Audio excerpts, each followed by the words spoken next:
حضرت علی رضی اللہ تعالیٰ عنہ نے فرمایا، جو پریشانی تجھے اللہ کی طرف لے جائے وہ آزمائش ہے، اور جو مصیبت تجھے اللہ سے دور کر دے وہ سزا ہے۔ 3 خوبیاں انسان کو باکمال بنا دیتی ہیں: ٹھنڈا دماغ، میٹھی زبان اور نرم دل۔ اللہ ہم سب کو ان خوبیوں سے نوازے۔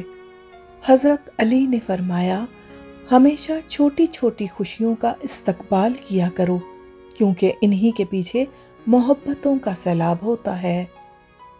حضرت علی نے فرمایا، بے فکر ہو جاؤ، اللہ پاک مخلص دلوں کے ساتھ کبھی ناانصافی نہیں کرتے، اور اگر اللہ تمہیں کسی مصیبت میں ڈالنا چاہے تو اس کے سوا کوئی اسے دور کرنے والا نہیں، اور اگر وہ تمہارے ساتھ کسی بھلائی کا ارادہ فرمائے تو اس کے فضل کو روکنے والا کوئی نہیں۔ تم کو جو نعمت بھی حاصل ہوتی ہے وہ اللہ تعالیٰ کی طرف سے ہوتی ہے۔